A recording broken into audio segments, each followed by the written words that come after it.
የተወደዳችሁ የኢትዮ ፎረም ቤተሰቦች እንደምን ቆያችሁ? ለአሁኑ ያሰባሰብናቸውን መረጃዎች ከዚህ እንደሚከተለው ወደ እናንተ ማድረስ ጀመርን። ዋና ዋናዎቹን በቅድሚያም የአብይ አህመድ መንግስት እንደ አርሲ ሁሉ ሌሎች እልቂቶችን በተለያዩ አካባቢዎች እያዘጋጀ ነው ሲል ጦሩ ገለጸ። በጸረ ብልጽግና ኃይሎች መካከል እየተፈጠረ ያለውን መቀራረብ ለማጥፋት ንጹሃንን መጠቀሚያ የማድረግ እርምጃ ብሎታል። በሌላ በኩል ጀነራሉ ከነ አቡነ ሳዊሮስ ጋር በጭፍጨፋው ዙሪያ ተወያዩ ያለው የሽመልስ አብዲሳ መንግስት ገዳዩ ሸኔ ነው ባለማግስት አሁን ደግሞም አጣሪ አካል ወደ ስፍራው ልክ ያለው ሲል አሳውቋል። ዝርዝሩ ተዘጋጅቷል።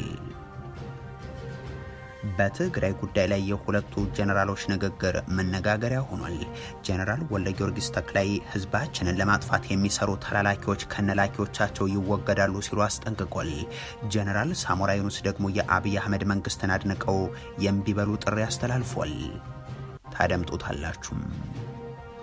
ፊልድ ማርሻል ብርሃኑ ጁላ የፈጠረችው ግብጽ ናት ያሉት ግንባር የጸረ አብይ አህመድ እንቅስቃሴውን ለመቀላቀል በመርህ ደረጃ መስማማቱን አሳወቅም።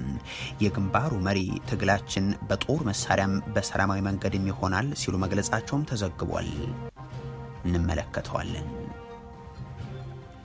የኢትዮጵያ ጎረቤት በሆነችው ሶማሊያ ርዕሰ መዲና የሚደረገው በከባድ መሳሪያ ጭምር የታገዘ የተኩስ ልውውጥ እንደቀጠለ ነው።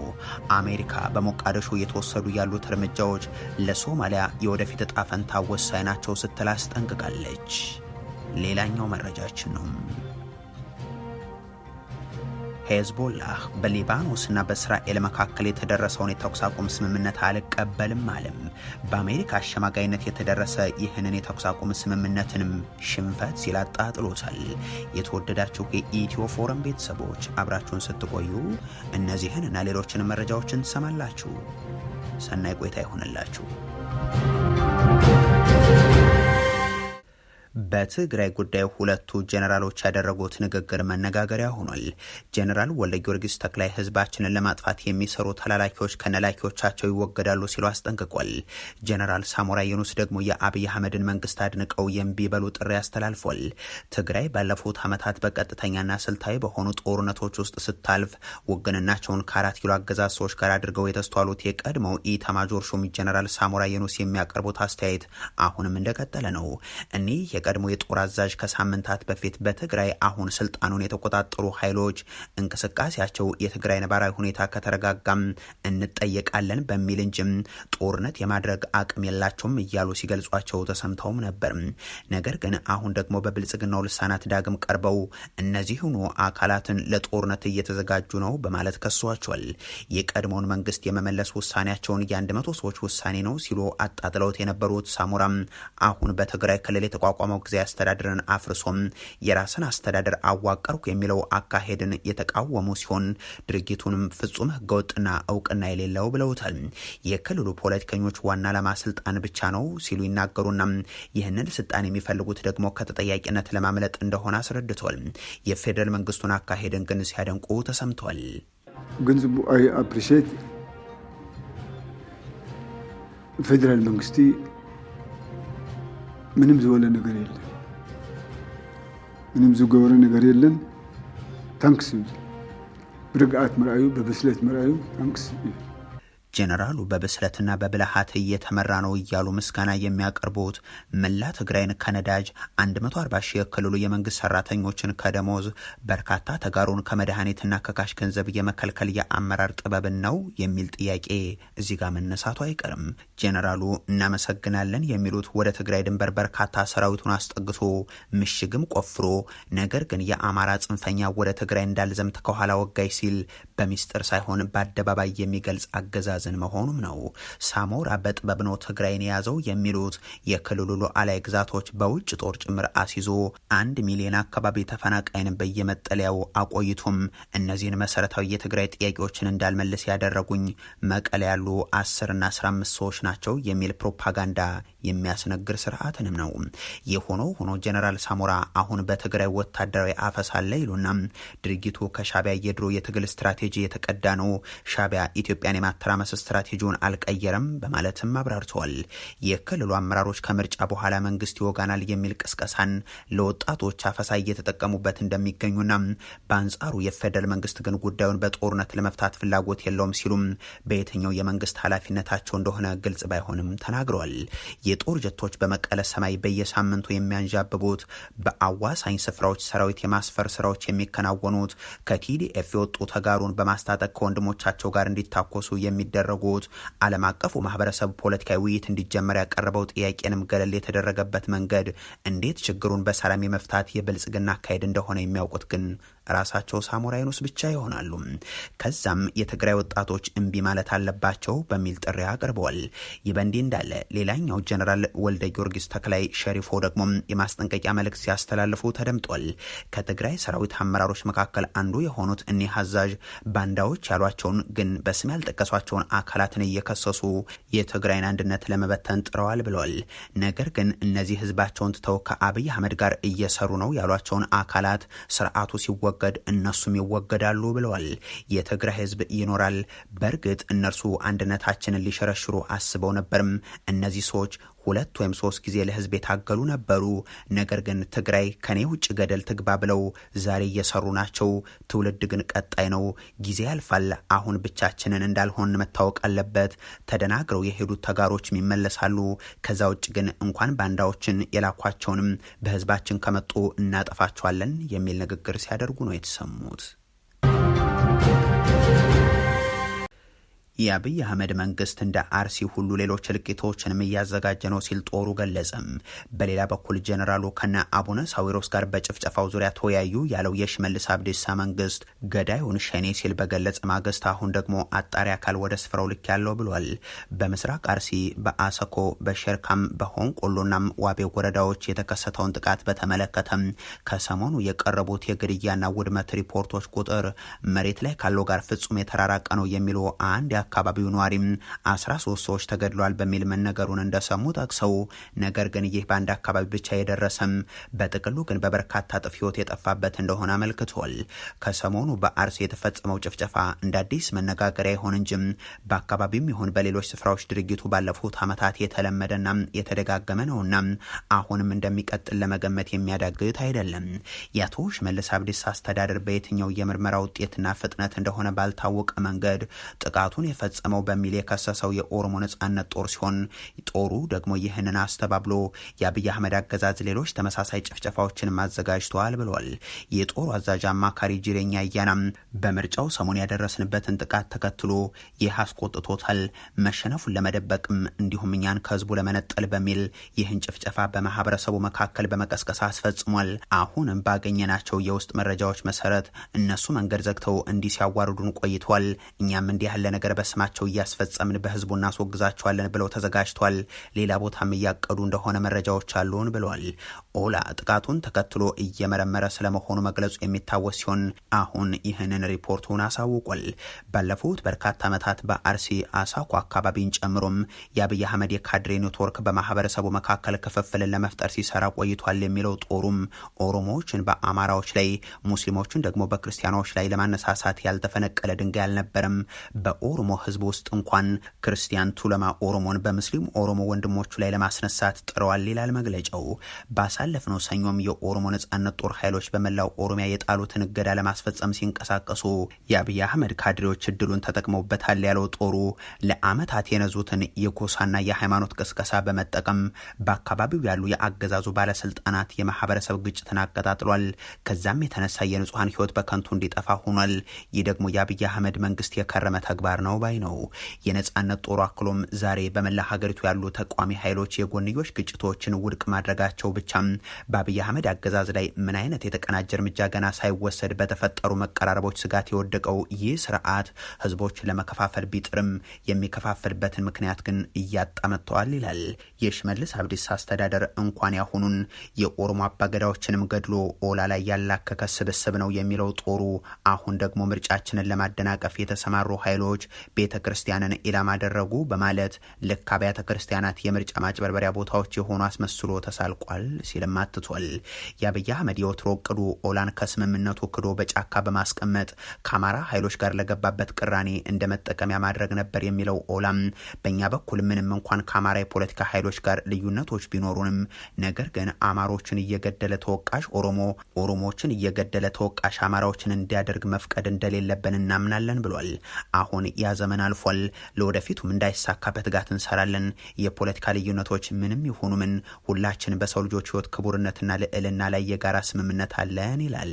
ይህ በእንዲህ እንዳለ የኢትዮጵያ ኦርቶዶክስ ተዋሕዶ ቤተክርስቲያን ጠቅላይ ስራ አስኪያጅ የሆኑት አቡነ ሳዊሮስ ከሽመልስ አብዲሳ አስተዳደር ሹም ጀነራል ድሪባ መኮንንና ሌሎችም የክልሉ ብልጽግና አባላት ጋር በብልጽግና ጽህፈት ቤት መነጋገራቸውን ገልጿል። ከ7 ወራት በፊት በተመሳሳይ በአርሲ ከ25 በላይ ሰዎች ተገድለው ከፍ ያለ ውድመትም ሲያጋጥም ከአራርሳ መርዳሳ ጋር መምከራቸውና አጣሪ ኃይል መላካቸው ወዘተም እነዚሁ የቤተክርስቲያኒቱ አባቶች ገልጸው እንደነበርም ይታወሳል። አሁን ኮሚሽነር አራርሳን በጀነራል ድሪባ ተክተው መከርን ብለዋል። ከሽመልስ አብዲሳ አስተዳደር ባለስልጣናት በኩልም በስፍራው የተከሰተውን ችግር ለመቆጣጠርና ሊከሰት ይችል የነበረው ተጨማሪ አደጋን ለመከላከል የሚያስችል ከፍተኛ ተጋድሎ ተደርጓል። በአሁኑ ወቅትም ወደ ስፍራው አጣሪ ቡድን ተልኳል በሚል ተነግሯል።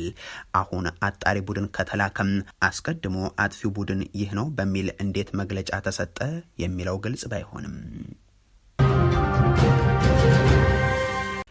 ፊልድ ማርሻል ብርሃኑ ጁላ የፈጠረችው ግብጽ ናት ያሉት ግንባር የጸረ አብይ አህመድ እንቅስቃሴውን ለመቀላቀል በመርህ ደረጃ መስማማቱን አሳወቅም። የግንባሩ መሪ ትግላችን በመሳሪያም በሰላማዊ መንገድም ይሆናል ሲሉ መግለጻቸውም ተዘግቧል። ከቀናት በፊት ኢትዮ ፎረም ለጉዳዩ ቅርበት ያላቸው ምንጮችን ዋቢ አድርጎ በኢትዮጵያ ያሉ ተቃዋሚ ኃይሎች የጋራ ካውንስል በመስረታቸውን ስብሰባቸውን በኢትዮጵያ ውስጥ ማከናወናቸውን ይህ ካውንስልም ይፋ ይደረጋል ተብሎ እንደሚጠበቅ መዘገቡ የሚታወስ ነው። እነዚህ ኃይሎች ደግሞ እንደ ኦሮሞ ነጻነት ጦር፣ ፋኖ፣ የትግራይ ኃይሎች፣ የአፋር ጉግሞ፣ የቤንሻንጉል ኃይሎችና ኦብነግን ጨምሮ ሌሎችንም እንደሚያካትትም እንደዚሁም የደህንነት መረጃዎችን በማውጣት የሚታወቀው አፍሪካ ኢንተለጀንስ ደግሞ ኦብነግ ይህን የሀገር ውስጥ ኃይሎችን የጸረ አብይ አህመድ እንቅስቃሴ ለመቀላቀል በመርህ ደረጃ መስማማቱን እንደገለጸ ዘግቧል። ኦብነግ አብይ አህመድ ወደ ስልጣን በመጡ ሰሞን ከኤርትራ በስምምነት ከተመለሱ ኃይሎች ውስጥ መሆኑን አስታውሶም ነገር ግን በተደጋጋሚ ስምምነቱ እንዲከበር ሲጠይቅ የቆየ ድርጅት መሆኑንም ገልጿል። እንዲያም ሆኖ ይህ በ4 ኪሎ መንግስት በኩል ሲፈጸም እንዳልታየ ግንባሩ ከዚህ በፊት ሲገልጽ መቆየቱም የሚታወስ ነው። አንድ ሰሞን ፊልድ ማርሻል ብርሃኑ ጁላ ግብጽ የፈጠረቻቸው ድርጅቶች እያሉ ሲዘረዝሩም ይህንኑ ኦብነግን ጠቅሰውት ነበር። አፍሪካ ኢንተለጀንስ በኦብነግና አብይ አህመድ መካከል ሲካሄድ የቆየው የ1 ዓመት ተኩል ሚስጥራዊ ንግግር ሳይሳካ መቅረቱን ይገልጽና ይህ ድርድርም ቡድኑ ወደ ትጥቅ ትግል እንዳይገባ በሚል የተከናወነ ነበር ይላል። ነገር ግን የጸረ አብይ አህመድ ኃይሎችም ወደ ትግላቸው ድርጅቱ እንዲቀላቀል ሲጠይቁት መቆየታቸውንና አሁንም ይህንን ለመቀላቀል መወሰኑንም ያብራራል። ከመረጃ ምንጩ በኩል የተጠየቁት የኦብነግ ሰብሳቢ አብዱራህማን ማዲም ከነዚህ የሀገር ውስጥ ኃይሎች ጋር በመሆን በሰላማዊም ይሁን በወታደራዊ መንገድ ለመታገል ጥምረት መፍጠራቸውን እንዲያም ሆኖ ገና ይህ ጥምረት በመጠናቀቅ ላይ ያለ ስለመሆኑ ተናግሯል። አፍሪካ ኢንተለጀንስ በብልጽግና ከፋፍለ ግዛ ስትራቴጂ መሰረት ከተጠቁ ፓርቲዎች አንዱ ኦብነግ መሆኑን ጠቅሶ ሙስጠፋ መሐመድ የራሳቸው ኦብነግ ጅግጅጋ ላይ መፍጠራቸውን አስታውሷል። እንዲያም ሆኖ ይህ የብልጽግናው ኦብነግ ሰሞነኛ ንግግር ግን ኢትዮጵያን እናፈራርሳታለን የሚል እንደነበር መዘገቡ አይዘነጋም። ከቀናት በፊት ከጅግጅጋ በሚተላለፈውና መህዲን ሾው በተባለ የክልሉ የብልጽግና ሹማምንት በሚቀርቡበት ፕሮግራም ላይ የተገኙት የሙስጠፋው ኦብነግ ሊቀመንበር አብዱ ከሪም ሼክ ሙሴ ቀልብ ደጋ ያደረጉት ንግግርም እኛ የኢትዮጵያን አንድነት ለመጠበቅ አንሰራም፣ አጋጣሚውንና ጊዜውን ስናገኝ እንገነጠላለን፣ ኢትዮጵያን እንበትናታለን። ሰዎች ንግግሬን ጫፍ የረገጠና ጽንፈኛ አድርገው ሊወስዱት ይችላሉ። ነገር ግን ነገ ጦርነት አስፈላጊ መሆኑን ካመንበት ትግሬም ሆነ ኦሮሞ ወይንም ሌሎችን ሳንጠራም ብቻችንን መግባት እንችላለን ነበር ያሉት። saacad aanu aragnayna mudan tahay baan ka go'ay ma kala furay diinman isku dhaqanman isku afman wala yaab hadalkayga in dad badan ay u arkaan inuu aad u fog yahay xaq jira laakiin fikirkayga ka sii adag aan aragnay bariina dagaalka laga maarnaa yahay anagu Itoobiya Tigray iyo Oromo iyo midna u yeeran dadkan yaa dagaal gali karno. እንዲህ ያለው ንግግር የሚደረገው የብልጽግናው የምርጫ ድግስ ላይ በተሳተፉ በፓርላማን በክልል ምክር ቤት ምጩ ባቀረቡ አገዛዙ በሚደግፋቸው ፓርቲ ሊቀመንበሮች በኩል መሆኑን ልብ ይሏል። በእርግጥ እንዲህ ያለ የራሳቸው ግን ተቃዋሚ የሚል ስም የተሰጠው ፓርቲ የመሰረቱት እነ ሙስጠፋ መሐመድም ኢትዮጵያን ይህ ፓርቲ ከመጣን በትናታለን፣ ይህ ፓርቲ ካሸነፈ ደግሞ እንቆያለን የሚሉት በቴሌቪዥን ጭምር ወጥተው ነውና ጉዳዩ እንግዳ አይሆንም። በርዕሰ መዲናዋ በከባድ መሳሪያ የታገዘ የተኩስ ልውውጥ እየተደረገ ነው። አሜሪካ በሞቃዲሾ እየተወሰዱ ያሉ እርምጃዎች በሶማሊያ የወደፊት እጣ ፈንታ ላይ ዘላቂ መዘዝን ያስከትላሉ ስትል አስጠንቅቃለች። በሶማሊያ የሚገኘው የአሜሪካ ኤምባሲም በርዕሰ መዲናዋ እየተባባሰ ባለው ሁከት ዙሪያ ያለውን ስጋት ገልጾም በሚቀጥሉት ቀናት የሚወሰዱ ውሳኔዎችን በሀገሪቱ መረጋጋትና አንድነት ላይ ከፍተኛ ተጽዕኖ ያሳድራሉ ብሏል። ኤምባሲው ትናንት ባሰራጨው መግለጫው በሞቃዲሾ እየታየ ያለው ጥቃት ግዴለሽነት ነው፣ በሁሉም ወገን ያሉ የሶማሊያ መሪዎች መረጋጋትን የመጠበቅና ልዩነቶችን በሰላማዊ መንገድ የመፍታት ኃላፊነት አለባቸው ብሏል። በሚቀጥሉ ሰዓታትና ቀናት ውስጥ የሚወሰዱ ሌሎች እርምጃዎች ለሶማሊያ ደህንነት፣ አንድነትና የወደፊት እጣ ፈንታም ወሳኝ ሚና አላቸው ብሏል። ግንቦት 27 ሊካሄድ ታቅዶ ከነበረው የተቃዋሚዎች ሰልፍ ቀደም ብሎ በተከሰተ ከፍተኛ የፖለቲካ ውጥረት ሳቢያም ግንቦት 26 በከፊል ሞቃዲሾ ውስጥ ከባድ ግጭት ተቀስቅሷል። ይህ አለመረጋጋት የመነጫው ፕሬዚደንት ሐሰን ሼህ መሐመድ የስልጣን ዘመናቸው ግንቦት 7 ቀን ሊያበቃ ከነበረበት የጊዜ ገደብ በላይ የሚያራዝመውን የህገ መንግስት ማሻሻያቸውን ተከትሎ የተነሳው የፖለቲካ ቀውስ የወለደው ነው። የተቃዋሚ ቡድኖችና አንዳንድ የክልል መሪዎች እርምጃውን ህገወጥ ሲሉ ውድቅ ያደረጉት ሲሆን መንግስትን የዲሞክራሲያዊ ሂደቶችን እያዳከመና እምነት የሚጣልበት ምርጫን እያዘገየ ነው ሲሉም ከሰውታል። አልጀዚራ ምንጮችን ዋቢ አድርጎ እንደዘገበው ከሆነም ሀውለዳውጋን ጨምሮ በሞቃዲሾ በተለያዩ አካባቢዎች ኃይለኛ የተኩስ ልውውጥና ፍንዳታዎች ተሰምቷል። የቀድሞ ጠቅላይ ሚኒስትር ሐሰን አሊ ሄይሬን ጨምሮም ተቃዋሚ ግለሰቦችም የመንግስት ኃይሎች የተቃዋሚዎችን ስብሰባዎችና የከፍተኛ ፖለቲከኛ መኖሪያ ቤቶችን ኢላማ አድርገዋል በማለት ከሷል። ሄይሬም እንደገለጹት ከሆነም ፕሬዚደንት ሐሰን ሼህ መሐመድ በተቃዋሚ መሪዎች ላይ ያነጣጠረ ወታደራዊ ኦፕሬሽን እንዲከናወን ትዕዛዝ ሰጥቷል። ለ20 ሰዓታት ያክል የመንግስት ኃይሎች በሳቸው በቀድሞ ፕሬዚዳንት ሼክ ሸሪፍ ሼህ አህመድ በሀገር መሪዎችና በሌሎች በሞቃዲሾ በሚገኙ የፖለቲካ ግለሰቦች ላይ ጥቃትን ፈጽመዋል ሲሉም ተናግሯል።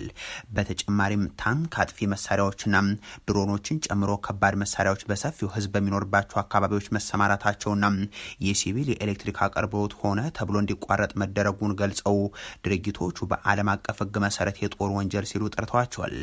መንግስት አልሻባብን ለመዋጋት የታሰበውን ሀብት ለፖለቲካ ተቃዋሚዎችና በንጹሃን ዜጎች ላይ እያዋለው ነው በማለትም ከሷል። የሶማሊያ መንግስት በተቃዋሚዎች የቀረበውን መግለጫ ያስተባበለ ሲሆን ከተቃዋሚዎቹ ጋር ግንኙነት ያላቸው የታጠቁ ቡድኖች በፖሊስ ጣቢያዎችና የፍተሻ ኬላዎች ላይ በከባድ መሳሪያዎች ጥቃት መፈጸማቸውንና ወደ ሲቪል አካባቢዎች መተኮሳቸውን ይገልጻል። ተቃዋሚዎች የስልጣን ዘመን መራዘሙን፣ በኃይል የሚደረጉ መፈናቀሎችና አጠቃላይ የአስተዳደር ስጋቶችን በመቃወም ከዛሬ ጀምሮ ሰልፎች እንዲደረጉ ጥሪ አቀርበው ነበር። ሄዝቦላህ የእስራኤልና ሊባኖስን የተኩስ አቁም ስምምነት አልቀበልም አለ።